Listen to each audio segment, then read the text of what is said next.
صباح الفل عليكم. طبعا وحشتوني وبعتذر جدا جدا عن الغياب الفترة اللي فاتت، ولكن ان شاء الله هنرجع نستمر في مواعيدنا تاني زي ما احنا. النهارده هنعمل انبوكسنج ريفيو للفلوجينج كيت من بيستون، ومش بس كده، في كمان حد هياخدها هدية، فخليك معايا لاخر الفيديو عشان تعرف ازاي.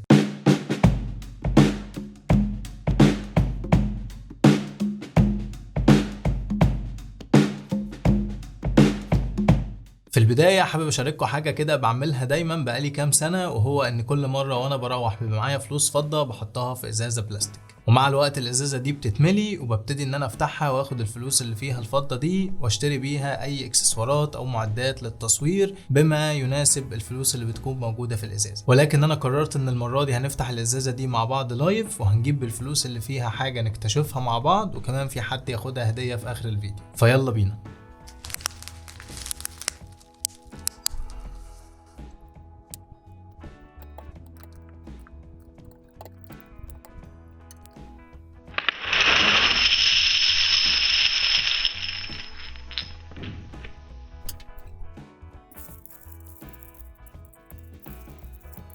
هبتدي دلوقتي اجمعهم واقول لكم هم طلعوا كام ونكمل مع بعض الفيديو.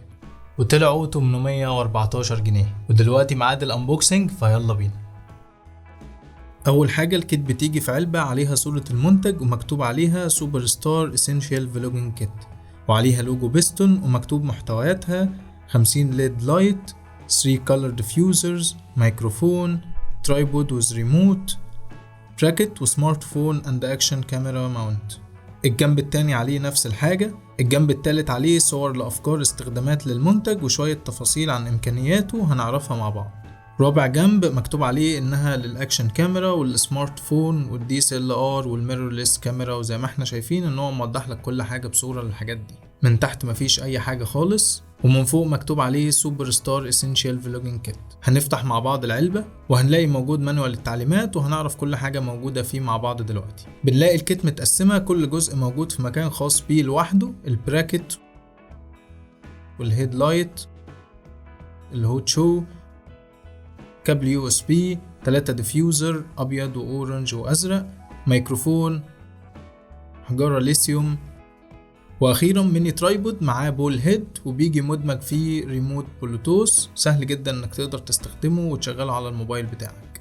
مجرد ما بتضغط عليه من الظهر بيطلع معاك بسهولة وتقدر ترجعه في مكانه تاني بنفس الشكل. وبيجي تحت منه سكرو كده للاكشن كام ماونت، بتقدر تطلعه وترجعه مكانه بسهولة برضه. واخيرا الموبايل هولدر والاكشن كام ماونت، بترفع الجزء اللي تحت ده وبتسحبه لفوق بيطلع معاك، وسهل برضه انك ترجعه في مكانه تاني.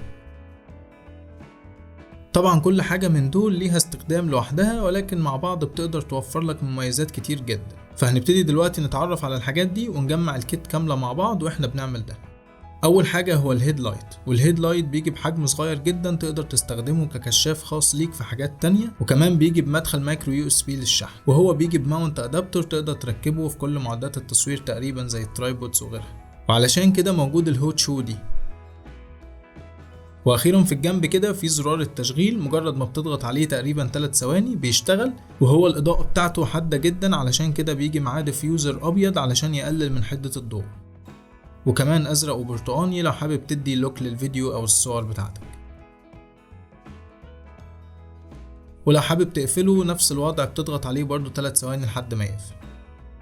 وكمان موجود معاه الكابل ده علشان تقدر تشحن بيه الليد لايت.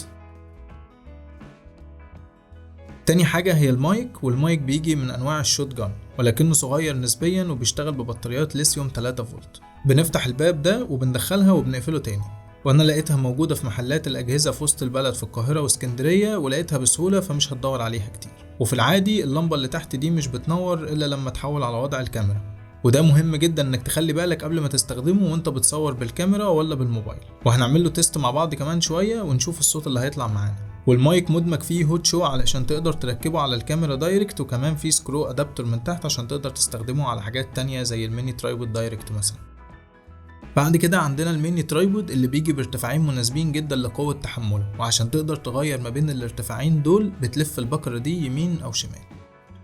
الجزء اللي فوق ده هو البول هيد علشان لو حابب تغير وضع السيت اب اللي هتقدمه كله فبتقدر تتحكم فيها من السكرو ده، ولو مش حابب تستخدمها خالص بتقدر تشيلها بسهولة من الترايبود. اخر حاجة معانا وهو البراكت، والبراكت هو اللي هتقدر تستخدمه انك تركب الكاميرا او الموبايل والمايك والفلاش مع بعض. فهو بيجي بسكرو ماونت تقدر تركب فيه الترايبود بعد ما تركب فيه الكاميرا على طول او الموبايل ماونت، وهتلاقي فيه 2 كولد شو علشان المايك والإضاءة، وانت حريتك تركب اي واحد في اي جنب. وكمان تقدر تركب الموبايل والجو برو مع بعض بكل سهولة زي ما هنشوف دلوقتي. وزي ما احنا شايفين ده شكل الكيت بتاعنا كاملة، الميني ترايبود وفيه البراكت وفيه المايك وكمان الكشاف، وراكب عليه الماونت بتاع الموبايل، وكمان راكب فيه الجزء بتاع الجو برو. احنا دلوقتي هنجرب نتست المايك على الموبايل ونشوف صوته عامل ازاي، فيلا بينا. دلوقتي ده تيست الصوت بتاعنا دايركت من المايك بتاع الكيت على التليفون. دلوقتي انا فصلت مايك الكيت عن التليفون علشان نقدر نفرق ما بين الصوتين بكل وضوح. دلوقتي هنعمل التيست بتاعنا خارجي عن الكاميرا، فيلا بينا نشوف. وده تيست السيت بتاعنا، تقريبا احنا بنسيت عشان الاستابلايزنج الصوت ما اعتقدش انه هيبقى احسن حاجه بسبب ان فيه هواء كتير جدا جدا جدا على البحر.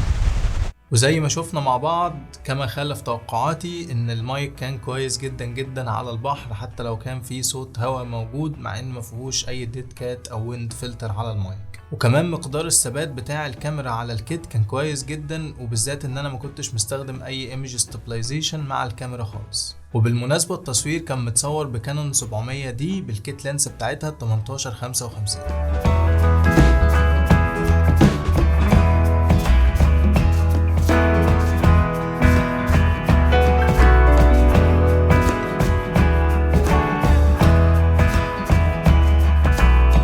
ودلوقتي ميعاد الشروط اللي لازم تعملها علشان تاخد الكيت دي هدية، والمفاجأة ان مفيش اي شروط خالص. كل اللي انت هتعمله انك هتنزل تكتب في الكومنتس تحت كومنت فيه اي سؤال او اي استفسار حابب تسأله او تستفسر عنه عن الكيت دي. وطبعا يفضل لو تكتب انت ممكن تستخدمها في ايه لو كانت معاك او بتاعتك، او لو هتاخدها هدية هتستفاد منها ازاي. وكمان اسبوع هنعمل سحب عشوائي لايف على الكومنتات الموجودة تحت، وفي واحد منكم هياخدها هدية. فحاول بقى تشير الفيديو مع اصحابك وتشوفوا بقى مين سعيد الحظ فيكم اللي هياخدها. معلومة كده على الماشي، تكرار الكومنتات لا يعني ان فرصتك انك تفوز هتزيد، لان اوريدي الويب سايت اللي بستخدمه علشان نعمل الفلتريشن ونختار منهم حد يكسب الكيت اوريدي بيمسح كل الكومنتات المتكررة تاني. وكالعادة لو عندك اي سؤال او استفسار عن الكيت تقدر تسيبه في كومنت وانا هرد عليك، واشوفكم الحلقة الجاية.